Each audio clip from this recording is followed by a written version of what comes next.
Hello and welcome to Jerry's Cornish Kitchen. And today I'm making something that's very close to my heart. I guess you could call it one of my signature dishes, because today I'm doing steak and kidney pie. Now it isn't any ordinary steak and kidney pie, this one's got a suet crust pastry. Now for those of you unfamiliar with suet crust pastry, it's basically made like a dumpling, but it sits on top of the steak and kidney pie and it sort of goes half dumpling underneath and then the top goes crispy and crunchy and it's just delightful. Right, let's just crack straight on into it, shall we? Now here's our ingredients for our filling for our steak and kidney pie. We have got 800 grams of diced shin. Now if all you can get is a stewing steak or braising steak, that's all well and good, but honestly if you go to a butcher and he can do you diced shin, it is superb. The best meat for casseroling you can get. Then we have 350 grams of diced beef kidney, sometimes called ox kidney. We have 1 large white onion diced. We have 2 bay leaves, 1 teaspoon of dried mixed herbs, 1 heaped teaspoon of tomato puree, 2 teaspoons of Demerara sugar, 1.5 good quality beef stock cubes, and we have 3 teaspoons of corn flour. Then into the mix we're going to put 300 mils of a good quality beer. This is Cornish Tribute, can't get much better than that.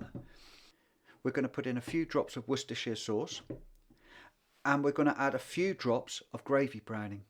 Right, let's get on and make it, shall we? We start with a pan on a medium hot heat. We add a good amount of oil and once it's hot we add the onions. Now for this recipe we don't just want to sweat the onions, we want to brown the onions. This is going to add to the overall depth of flavour to the dish. So don't be frightened to really give them a good cook. Now this is when I add my Demerara sugar. This is really going to caramelise and make those onions golden brown. They taste so good. Once we're happy the onions are brown enough, we add the tomato puree. We're going to cook this out. It again adds to the depth of flavour. Then in goes the 2 bay leaves and the mixed herbs. Give it a good stir. At this stage we deglaze the pan with some of the water we've set aside to make the stock.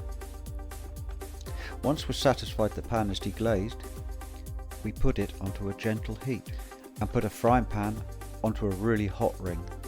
We're now going to add some oil and brown off our lovely shin. We do this in small quantities, a little bit of shin at a time, making sure each time that the shin is really well browned. We give it a light seasoning with some salt and a little bit of black pepper.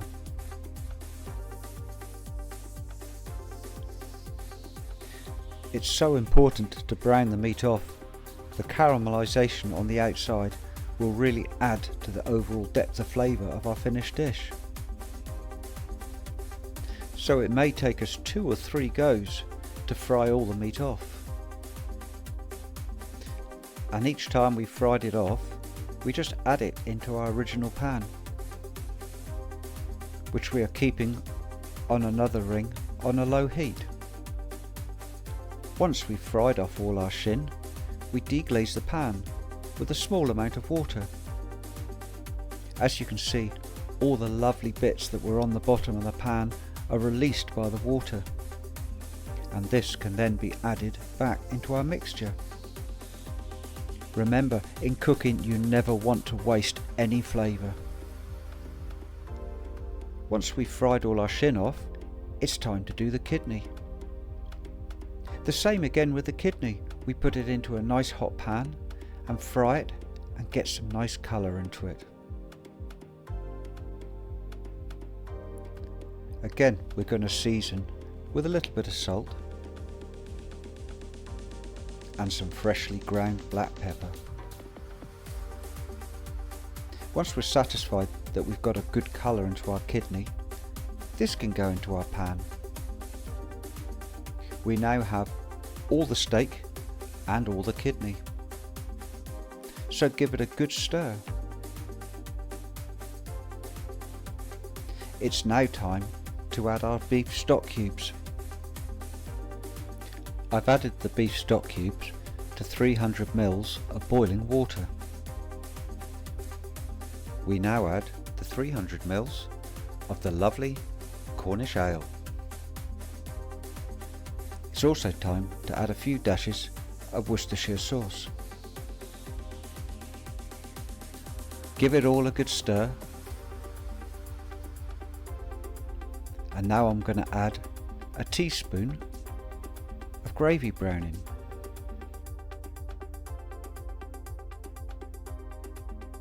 We're now going to leave our steak and kidney mixture on a very gentle simmer for about an hour and a half.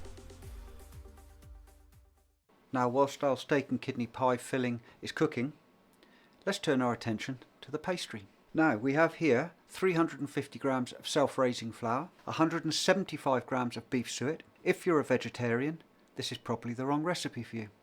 But if you want to make suet crust for a vegetarian pie, which I will do at a later date, you can use 175 grams of a vegetarian suet.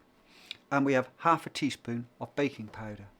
I put this in just to add a little bit of extra rise and to make it slightly lighter. We're also going to add in some salt, freshly ground black pepper, and enough water to bring it together. Right, I'll show you how that's done, shall I? So firstly, we're going to put our 350 grams of self-raising flour into the bowl.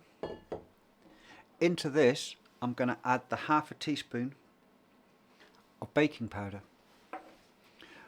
We'll mix this in well. Next, I'm going to add some freshly ground black pepper. I like a nice lot of pepper. Not everyone does, but again, each to their own. And then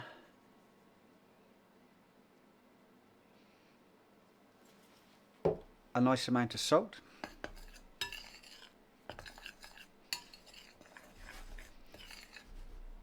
Right, now we add our suet, and again mix it in, and now we add our water. Now remember, we can always add more, but it's very hard to take it back out again, so just go easy on the water.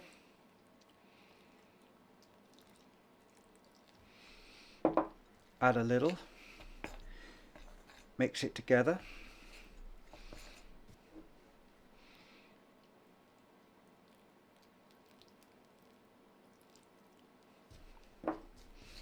A little bit more. Now you could, if you wanted to, add some dried thyme or fresh thyme, a bit of chopped up rosemary. In some recipes you can substitute some of the suet for some grated cheese. That makes it nice, but not for this recipe.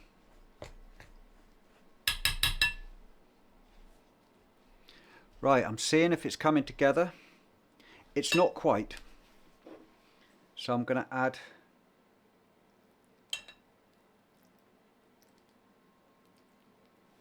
a tiny bit more water.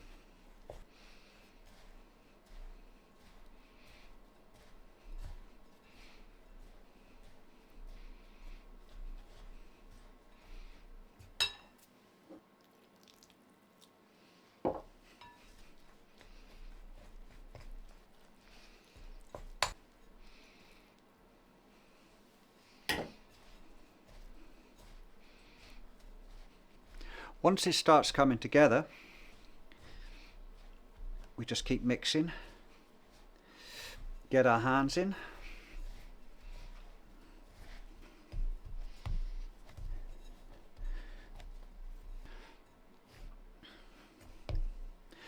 right, that's our pastry ready.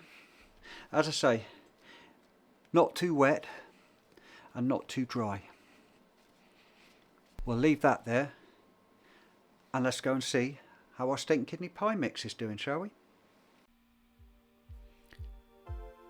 After an hour and a half, the shin should be lovely and tender. It's now a really good idea to skim all the fat and sediment that's gathered on the top of our pan. Once this is done, we add in our corn flour, which we mixed with a little bit of cold water. This will help to thicken it. We don't want it too thick, but it's nice that it's not too watery. And of course now is the time to taste. And let me tell you, it tasted so good. And that is our steak and kidney mixture finished. So now it's time to assemble our pie. I'm using a 2 litre Pyrex pie dish. Now when I used to do these in my pubs, we used to do them in individual dishes, obviously one per person. But this is going to feed about 6 people, and it's going to feed my family tonight. Right, here's the steak and kidney, cooked.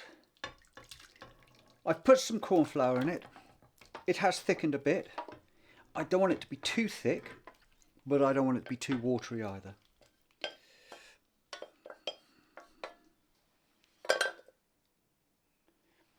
I've taken out the 2 bay leaves. So we put that to one side. Flour our work surface.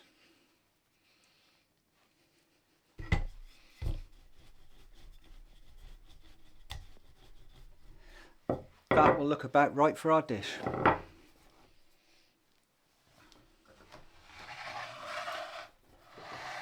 So we bring back in the dish.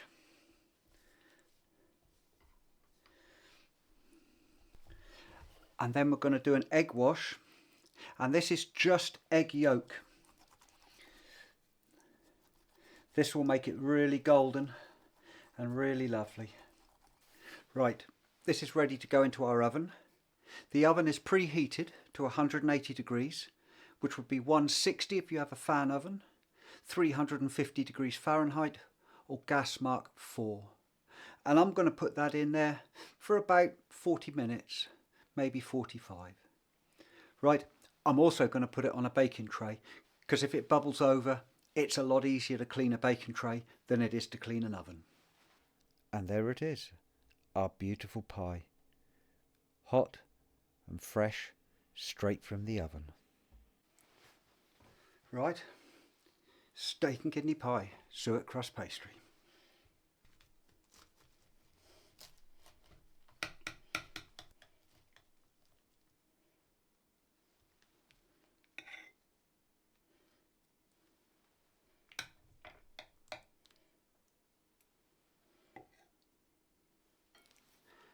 And there we have it. Oh, steak and kidney pie with a suet crust pastry. It's so good. It really is so good. Now, if you've enjoyed watching this video, please subscribe to my channel, then you'll know what's coming next. Please press the like button. Please make a comment. I got a dilemma now. What do? Wife's at work, kids at school. This is our dinner. I know what I'm doing.